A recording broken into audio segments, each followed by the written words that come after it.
let's get started. Okay. All right. I'd like to introduce our presenter. Is Keith Cox. He's the co-founder of Seafood Analytics, and he's going to give us a bunch of information on their tools and especially in their use in Bristol Bay.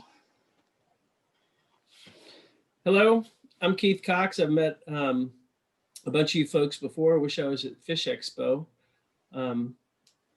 running around with everybody, doing all the things that happen there, but not. So hello virtually. I'm in Juneau, and I'm in my little COVID cabin, Seafood Analytics, home office right now. And today I was just going to kind of go over a little bit of history about me, just so you can know where I come from, and then secondly, the project that we're doing that we just completed in Bristol Bay, thanks to the funding with BBRSDA and Mark Buckley, and then how we're hoping to move into 2021 and the project that's going to happen this coming summer. And so a little bit of history about me. I'm a fisheries biologist, and so I have a PhD in fish physiology, and so I look at how fish grow. And then part of my PhD was looking at non-invasive ways to monitor different aspects of fish. And so I looked at using electricity and measuring the electrical properties in fish, and then coming up with different parameters on those, including fat and protein. We were measuring body composition, fat and protein, water weight, dry weight, energy content. And so then we were tracking these things over time. And after graduating from that, I did a postdoc at the Oregon State University Seafood Laboratory, and also at University of Alaska Fairbanks, where we were tracking how much energy it took Chinook and chum salmon to migrate up the Yukon River. It was a really cool project. I held faculty appointments at Sheldon Jackson College in Sitka. Was one of the co-founders of the Sitka Sound Science Center. I was the science chair when the college went under. I've had a faculty appointment at University of Alaska, and more recently, I am an affiliate research faculty at University of New England due to some scallop work that we were doing. I also spent about 6 years working for NOAA here in Juneau at Ott Bay Laboratories, and in that, I was also using impedance to look at measuring, fish quality and health over time. And so to show a little bit of what I've done and how we got into seafood. And so I got into seafood, and so I published this paper when I was at NOAA using electricity as a new way to measure fish condition. And so here's the paper here. I'll be happy to send it to anybody that they want it. And we were mainly looking at health. And so then I started goofing around, looking at some post-mortem stuff. What was happening to the cells? Cells grow, but then they also die, and then they degrade. And so this is really one of the first graphs of looking at fish degradation post-mortem. So this is time in days, and this wasn't a very controlled experiment. We pretty much had 3 pink salmon, and we just left them out, and then we auto-recorded the measurements over time. And then after that, it was kind of like, whoa, that's super interesting, And so since then, that's kind of where the seafood degradation started, and how we learned that we could monitor quality using electricity, which kind of leads into our 2020 Bristol Bay sockeye project. And so we're working with organizations all over the country and world, actually. And this one's really unique just because of the amount of fish that come through there in a short amount of time. And as all you folks know, that's like one of the roughest, toughest places to try, and get programs going, just because of the volume of fish that are coming through in such a short amount of time. But the purpose of this, using electricity to monitor quality, is really the whole overall purpose is to maximize the value of the Bristol Bay fishery for the benefit of the members that live there. And that's also the communities, and that's also the processors. That's all the people that are in that region. And something really struck me this morning. We had Chuck is one of my business partners, And we had a meeting with a guy in down in South America this morning, and they were chit-chatting back and forth. And they said, if your quality, and I overheard this, I can't remember if it was Pablo or Chuck saying this, but they said, if your quality is good, your fish are going to sell, period, the end. If your quality is good, your fish are going to sell. And it kind of hit me, and I wrote it down, and I was like, wow, that's pretty powerful. And then they went on to say, you know, branding, marketing, and all that stuff matters, but really it's the quality that matters. And so good fish, good high quality fish is going to sell. But then on the flip side, if we look at this, this balance here, you know, as a fisherman, you know, you've all had the next boat next to you caught more fish and they received more money. And then maybe you've questioned what the quality of those fish were. And so there's a balance between quantity and quality. You can't spend all of your time catching fish and disregarding quality. But then on the flip side of that, you can't spend 100% of your time focused on quality only and not on quantity. Because then, I mean, if you go sell 16 fish that are wrapped in silk, nobody's going to pay you $16,000 or $1,000 a fish. So there's a balance between quantity and quality. You know, we need to work on both of those. And that will improve the quality, keep the quantity up. And so then that should be that higher value for high quality fish should trickle down all the way to the fisherman. And so the purpose of this whole project was to three things: to digitize quality measures and other quality information. If moving data quickly is very powerful, and having digitized data is very powerful, which leads right into number two: drilling down in the data to look for trends. Once your data is in an electronic format and in a form that people can mess with, then you can really drill down and look for trends. Then you can see your highest quality producers, your lowest quality producers, what's happening over the season, what's happening between years. But all that has to be, managed very carefully. We've all had two different Excel sheets that don't match up, and it's really hard to look for trends in Excel sheets that don't match up. And so by digitizing, we can alleviate a lot of those.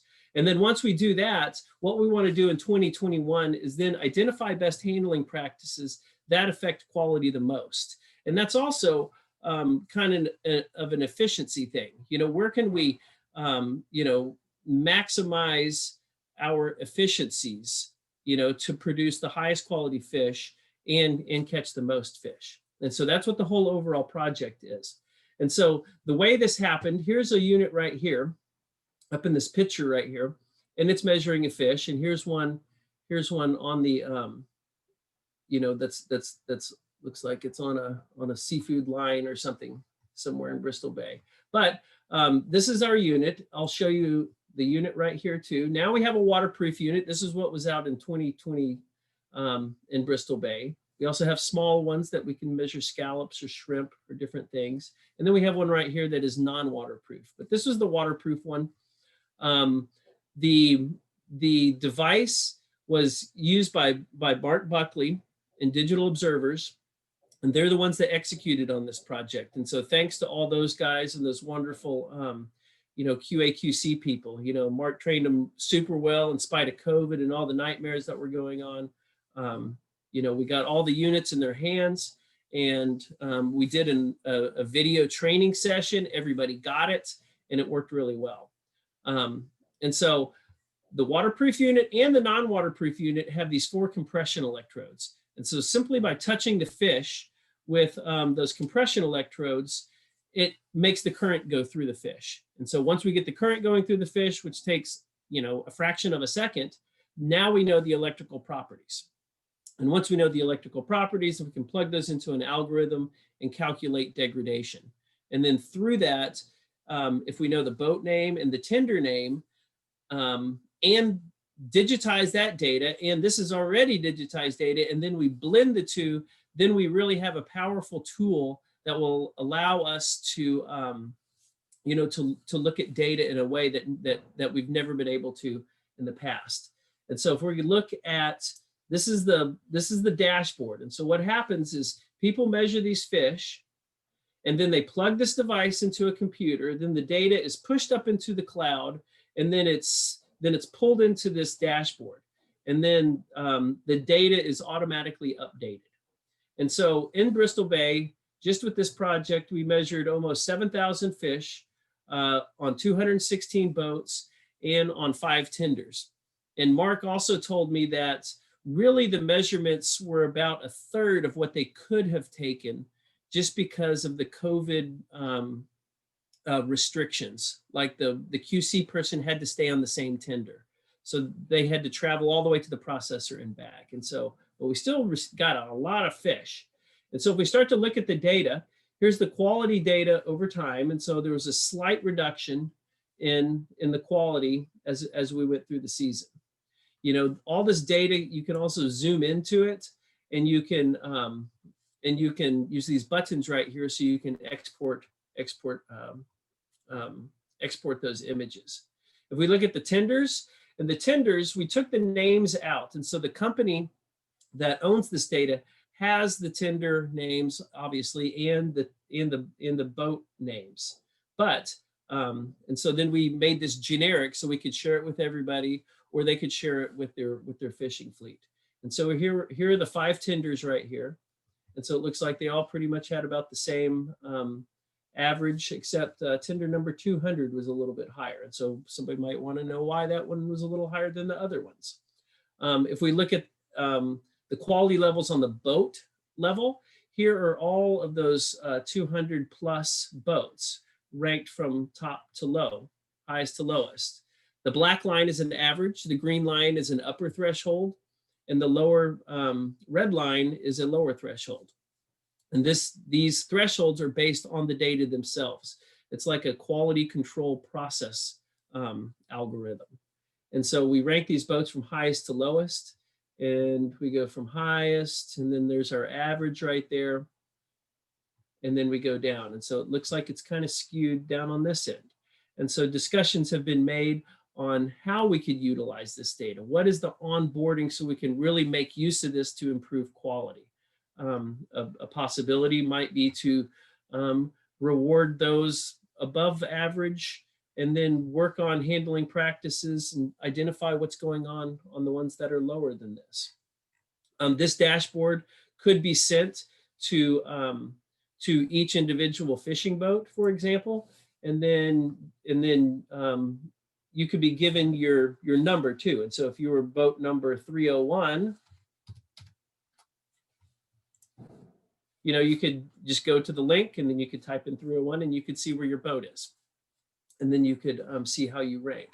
And so, and here's the power of this. And so we can see this all in real time. We could do this from last year to this year. And so we can really start to look at things. If we really start to drill down in the data, and here we can look at an individual tender.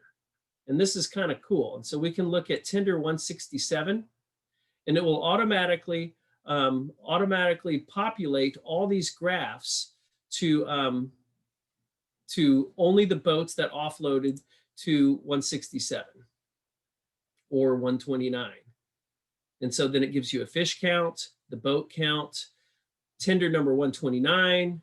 We measured 2,241 fish over 105 boats. It ranks those boats, again, from highest to lowest on the ones that were offloaded. It gives us a quality trend for that tender overall. It gives an average. And then these are the days that were measured, ranked from highest to lowest for that tender, because the tender didn't receive fish every single day. They had some transport days. And so you might wonder what was happening on day 17 on your lowest day. So then you could simply scroll down to, these aren't in order for some reason, but you could scroll down to, you see what I'm getting at. You could go down to day 14, and you could see what's going on day 14. And this should populate, we're zooming right now, so it'll probably take a second, but it'll tell you all the boats that offloaded on day number 14. I don't know why that's taking so long, but we can blame it on Zoom. But it'll give you a ranking of all the boats that offloaded on day 14. And because we can also measure, there it goes. And so these are all the boats that offloaded on day 14. And so then we start to piece together why something was happening on day 14 or day 17 or day 27. And you could like look for problem areas. Because we can measure body composition, we put in a body composition trend graph. And as you would expect throughout the season, the fat's going down.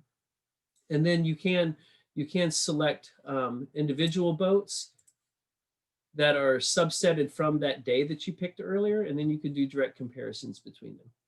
And then if you're back at the plant, you might want to know what your daily numbers of measures taken. You might have a minimum threshold, that you're looking for per day. And so that's really how if we go back to this, how we digitize the quality measures, and then how we drill down in this data to look for trends. And so then the next portion that we're doing, and so I think that was a huge success, thanks to everybody on board, for getting this project done. I think we got some great data. We were able to satisfy what our objectives are. And now we're looking for 2021. In 2021, what we would like to do is add this other quality information into the mix. You guys have all seen the quality slips that are distributed around the tenders in Bristol Bay. And so we're looking at digitizing those. And then now we have even more things that we can compare and more trends that we can look at. And this will really, really help identify best handling practices that affect quality the most. And so if we look at what that's going to look like. And so now imagine your boat pulls up to a tender. Boat pulls up to a tender, ties alongside, offloads the fish. And so now we're using a tablet, an iPhone, or an Android device. And this will work on any of these things. And they would open up a form. And so I'm going to have to stop my share real fast and make sure that you can see this. And so maybe, can you guys see that? I don't know how to tell. Yes, if I can. It looks good. Okay, perfect. All right, and so you can see this.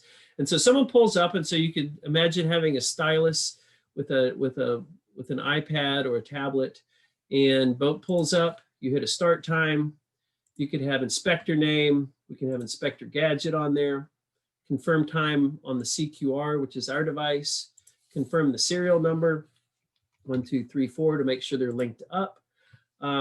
Behind the scenes on this form is reference tables. And so the reference table are all the reference table in this case are all the commercial fishing boats in Alaska. And so then I can select the Icy Queen as my tender, my boat name. I can do a search for that, and maybe it's Katrina. Will automatically populate the ADF&G permit number. You can put your fish permit number in there, and then you can go to the quality form. The species, this has all of the FDA marketable fish species as a reference table, but in terms of Bristol Bay, we're pretty much only going to be looking at sockeye. And here's part of the quality slip that you guys see. And then I got Brandy Holberg, who used to work with Icicle Seafoods. She gave me some more questions too. And so, but now you can just simply go through with the fish floating, slide mat, double permit, number bled, number not bled, stop, take 5 CQR measurements. Then you could maybe ask the fisherman, were the fish chilled, or whatever kind of information that you're trying to tie together, because maybe chilling within 15 minutes matters or not, but that's part of this whole project. But you could ask different questions like, were the fish chilled 15 minutes to getting it on board? Yes. Have all crew members been trained in the correct way to handle fish? No. Does your process include fish drops greater than 12 inches onto a hard surface? Yes, I saw that happen a couple times. And then comments, you could use the microphone button, and then you could enter whatever data you wanted here, blah, blah, blah, blah, blah. And then you can also take a picture of the fish. You can enter your 3 temperatures here.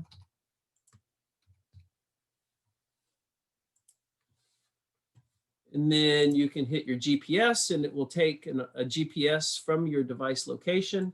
and then you sign it. And then once you sign it, it submits a PDF report that could be printed on the boat, and it works completely offline. And so you could print that on the boat and then hand that to the fisherman, or and that data is stored on the device. And whenever you have cell coverage or you have Wi-Fi, and it can hold 50,000 measurements or something. But once you get into internet capabilities, then it will push all that data and store it as a giant table. So then it's already digitized, and then you can and then the processor can look at it. And so that is pretty much what we're doing, and so how we're working with BBRSDA to, one, digitize quality measures, and now we're trying to bring in this other quality information. And then we want to merge both of those and drill down in the data to look for trends, and then identify the best handling practices that affect quality the most. And then I can imagine what we find out that we could, in 2022, maybe work with BBRSDA again, or ASME to, come up with like how we can train people to most effectively and efficiently use those handling practices to improve quality. And with that, I can take any questions. Thank you so much. Yeah, there's it's a small enough group, I can probably just open it up here. Give me a sec. All right. MJ has a question. Fascinating. Thank you for coming on today and helping us learn a little bit more about this potential. My question is specific to fishing vessels and districts travel time. Is there any correlation between a eugashic fish to a knack-neck fish? I mean, how do you correlate travel time and that sort of thing into the equation? That's a great question. Thanks. And that would be something that we can try and identify, and so that could be another question. What was your travel time to offload fish? And that's something Brandy, when she was working at Icicle, she looked at that, and like some of the questions, I wish she was on here. She was unable to join today, but some of the things she was looking at is should the processor spend money moving ice to the fish, or should they try and decrease the time, and not worry about ice and get the fish to the buy station? And so a similar thing, it's like, does it make more sense to have more tenders spread out, or does it have, I don't know what the answer to that would be, but region would obviously be another one. Are there differences in regions? And then transport time. And so okay, as a follow-up, I'd just like to ask if there's any kind of, are you keeping track of how many times fish are pumped, or how they're moved off of fishing vessel to tenders and then from tender to the processing facilities? Double pumped, conveyor belts, method of offloading, I guess, is my question. That's a great thing too, method of offloading. That'd be another wonderful thing to look at. Transportation time and method of offloading. Those should be two things. And it should be noted that we, that's an excellent question, because it kind of lends me to thinking about, we had a processor in the bay this year, and they were measuring fish shoreside. And so if you had some of these, if you were measuring shoreside also, and you had the measurements from the tenders, boat to tender and then tender to shoreside, then you could look at different methods of offloading and then see, if one was more or less beneficial to quality. So I wrote those down. Those are awesome. We have another question from either Tom or Catie. Is that you? Yeah, can you hear me? Yes. This is Catie Bursch. Wow, this is really fascinating. I have a lot of questions, but I had almost the same question as Michael had. One of the big questions for set netters, we don't have RSW, so we're a lot of us are dealing with ice and slush ice. Mm-hmm. So the big question is it ice? It's ice versus time. So it's like a lot of guys say, oh, I'm not gonna ice. It's like, I'm gonna be at the tender in 2 hours at the most. And I think it's better that we just get the fish into RSW as quick as possible and not mess with ice. It's unnecessary. And then other set netters say, oh, ice is gonna make my product better when I get there. And I'm not sure that our processors really know the answer to that question. Obviously they're using the practices they think are the best, but you know, I don't know how much science is out there around that. So if there was any way that this instrument could solve that question, that's a big one across the bay for set netters. Well, that's exactly what Brandy was looking at, was ice versus time. You know, should the processor send the ice to the fisherman, or try and get the fisherman to get the fish to the buy station faster? You know, and then, you know, even for the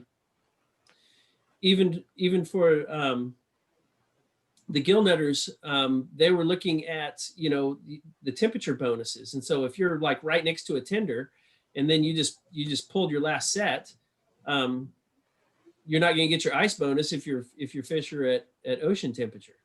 So then, you know, does it make sense for them to like idle around, you know, put their fish in RSW and idle around till they get their fish down to, you know, down to temp, and then, you know, drive 100 yards and offload them at the tender? And so I think ice versus time is not just for the set netters, you know, but it's for the drift and too. You know, the processors could, you know, it's like making ice is really hard. You need a huge centrifuge and everything.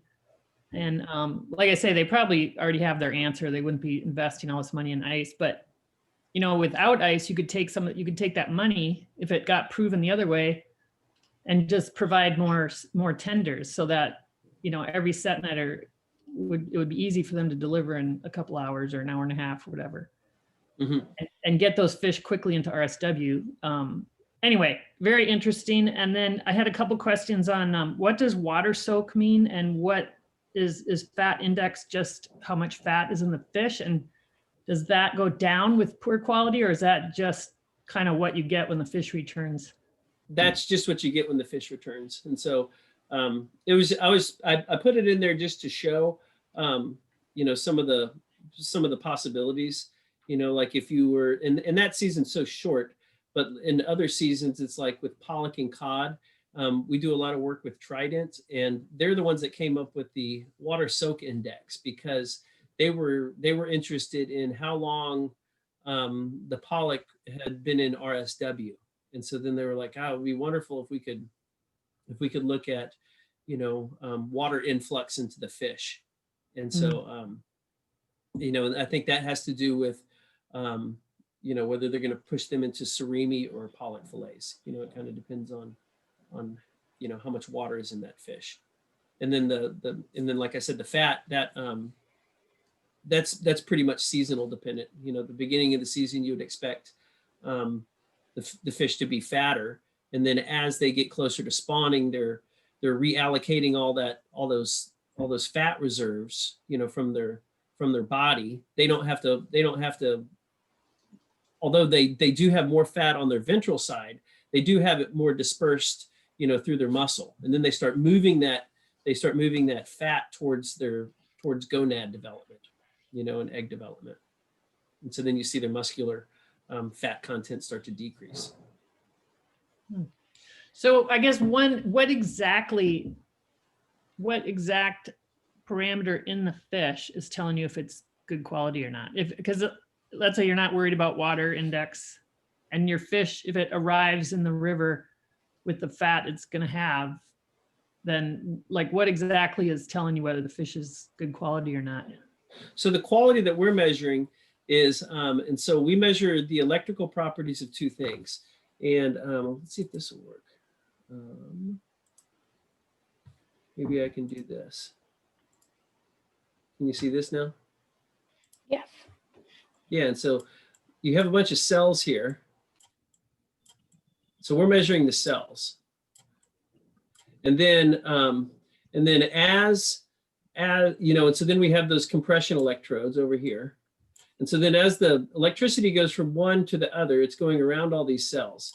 And so it's measuring two things. It's measuring all this space in between the cells. And then the second thing it's measuring is it's measuring the cell membrane itself. And so over time, you know, if you leave a fish on deck in the sun, this starts to break, the cell starts to break, and then all the stuff on the inside of the cell starts to flood to the outside of the cell. You know, and so then you're effectively changing this number because it's going away, and then you're changing this number between the cells because you're getting more water coming from the inside of the cells. And then if you look in, if you were to immediately fillet fish and then let it degrade, you know, you start seeing drip loss, and you start seeing, you know, a watery product, you know, and it starts collecting in the bottom of the tray or whatever. And that's what we're measuring just at a cellular level. And so we're measuring just the cells, and then as they break, we're losing the cells and we're gaining how much stuff is between the cells, which is the extracellular stuff. Wow, great. Thank you. Got a raised hand from Nicholas Dowie. Yes. Can you hear me? Yes. Yes. Hey, thank you so much for the presentation. I've been curious about this for a long time and how it would stack up in the Bay, and I'm definitely glad to see some data. Talking about some of the factors that we can control, I'm also wondering about some of the other ones that may be a little bit more difficult that might also elucidate quality. Talking more environmental, say on days where it's blowing over 20 or 30 knots, if that has, what kind of impact that has from the scoring side. Or on really hot days, maybe not big tidal sweeps, it's been sunny for a week, ambient temperature of the water is 8 degrees more, I mean, and maybe the fish stay in the gear for a little bit longer. Those kind of things that might also play into that baseline of the quality scoring. Do you have any sense on that, or is that something that can be addressed in the future? Well, I get, that little thing that I showed when those cells were breaking up, I mean, that's a rate function. And so it's, you know, you have a certain number of cells, you know, that are, and there's calculators for that too, you know. So if you have a perfect fish at 32 degrees Fahrenheit, its shelf life is going to be, you know, 16 to 18 days, and you can calculate that out. And that's because those cells are breaking down a certain number per minute, or a certain number per hour, a certain number per day. And then if you add an abuse to that, whether it's heat abuse or stepping on the fish, you know, then it's going to increase that rate, you know, and so then more cells are going to break down in the same amount of time. And so we've done multiple research projects where we had a fish in the sun, and here I can do. Yeah, let me interrupt you really quick right there. I'm not necessarily talking about abuse by the fishermen. I'm just talking about environmental conditions that are maybe changing that baseline data as far as how it's coming in. If we are talking about this as far as potentially giving premium pricing to individuals that have higher quality, if you have environmental changes that change that baseline, it would be kind of something that we'd want. Oh, I see what you're saying. You see what I'm saying? Like, yeah. That might be not quite directly in our control. Interesting. I never really thought about it. So you have an average, and then you have an upper and a lower threshold, but then you have an event that affects the entire fleet. Right. So say it's blowing 25 knots, everything's moving around. You have quite a bit more wear and tear on not only us, but on the product as well. So that would be, oh yeah, you know, so something that adjusts that baseline that the fleet might not have good control over. Well, that's a good, I'll write that down. Adjustments of thresholds due to environmental perturbations.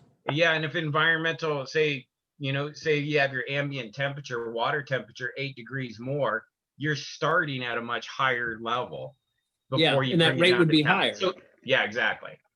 And that data should be probably fairly easy backfilled based on, you know, the events of the season. Mm-hmm. Thing. Let me call you right back. Yes, actually, and so you could make an adjustment due to environmental perturbations. I'd have to think about that a little bit more, because right now right now the average and the upper and lower boundaries are set by the, they're set by the data themselves. And so if you had an average, and then if you had a little box, say on the dashboard where you had, you had kind of like a Beaufort scale or something, or it was like you had an environmental perturbation that was 5 out of 10 because it was blowing 35 and it was really affecting offloads. It's affecting the whole fleet. And so then, that would then automatically down adjust the average and the upper and lower thresholds. Right. And if you were getting a premium price, and it would make sense to go, hey, you know what, I'm going to stop here maybe and do a delivery, even though I don't have a very full load, I'm going to offload these couple brailers and start fishing. Or same thing with heat or anything like that. There might be ways that you can pattern the fleet if they're actually getting rewarded with those extra carrots, that they can make sure to maintain that higher threshold of quality. Or you could do it the other way. And so instead of adjusting the threshold, maybe you adjust the score. So if your fish come in and they're a 32, but you had this environmental perturbation, and the higher the score, the better the fish. And so across the fleet, everybody got a +2, on that day. Yeah, however it works. Yeah, however it works. But so you could adjust the threshold or the score itself. Thank you. Yeah. Good ideas. A question from Mr. Treadwell. Yeah, hi there. I'm sorry I didn't get to join earlier. I had another call, but I was, Keith, I was actually talking about your venture with a group of angel investors last night. One of the questions came up is similar to what we've just been talking about, which is a former restaurant owner said, I don't care how old the fish is, I just care that it has maintained its quality and has been well cared for. And I guess the question is from the, you can do all sorts of things to kind of tie in, what the weather was at the catch and all that we've just been talking about. But what physically, if I go to the fish in my freezer, as an example, that some have been bought commercial, some of which were caught sport, what am I finding? Am I only finding the age of the fish, or is there anything else that tells me how well the cells have been preserved? So we did so we can only measure fresh fish right now. And so we have, meaning non-frozen fish. And so we have another product that we're looking at to where we can measure stuff that is previously frozen. And because once you freeze a fish, you start lysing the cells. And that's why a quick cold freeze as fast as possible makes little bitty ice crystals. And so it will not affect, the cell membranes as much as like a slow freeze, like mechanical freeze, like in your freezer. That's why processors freeze better. And so first off, we can only measure fresh fish right now. But what we can do is, if you can do two things, if you can measure the quality of the fish prior to freezing, then the quality going in. And then if you can maintain that temperature, maybe using temp loggers, if you know the quality going in and that fish was frozen properly and maintained at a certain temperature, it should retain that high quality value, after it's thawed out. And we did a consumer taste test with the Oregon State University Food Innovation Center in Portland. And we did a comparison with 173 consumers, and they did a 3-way blind between previously frozen fish and fresh fish. And almost everybody thought that the frozen fish was better than the fresh fish. And it was because it was high quality frozen fish. We measured the fish prior to freezing. It was all frozen within, 5 or 6 days of catch. And that's what we used. And 95% of the people also said that they would change their buying habits if there was an objective measure of quality that was associated with that frozen product. And so I don't know if I really answered your question, but I think we can measure fresh only. And, and so the restaurant owner doesn't care how old the fish is as long as it's been cared for and maintained. But an older fish, even if it's maintained perfectly, it has a shelf life of 16 to 18 days if it's fresh. And it will start to degrade no matter what, but you can slow it down by taking care of it. And so you can easily have a 12-day-old fish that's in way better condition than a 1-day-old fish if it's been, stepped on and left in the sun. And so hopefully that answered your question. Thank you. Mm-hmm. We have one question in the chat from Dan Lesh. He says, what did you see with the huge, weak, compressed run and quality implications this summer? We looked at that. Chuck picked up on that. And so Chuck, and I'd have to maybe dig through the data, and I don't want to do that in front of everybody, but Chuck looked at that and he was like, wow, what happened right here? And we saw a slight drop in quality. And so then when we looked back at the logs and talked to Buckley, that was when that stuff got crazy.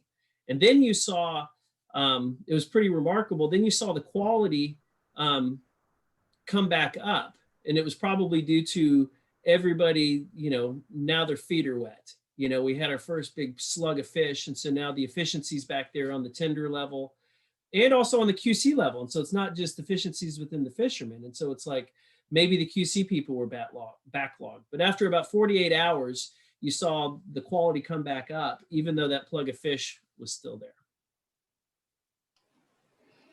Thank you so much. Unless there's any questions, we can close this out. It will be recorded and on our website. I'll share it with Keith for him to share as well. So if you came in late or want to share it, it'll be available. Perfect. Thank you guys for having me, and look forward to working with everybody in the future. If anybody has, and I can also send a link to that dashboard. We can make that available somehow, and I'll let Frances do that. But I can send her a link to that, and then people can monkey around with that and look at the data all they want. Very cool. Thank you so much. All right. You have a good day. You too.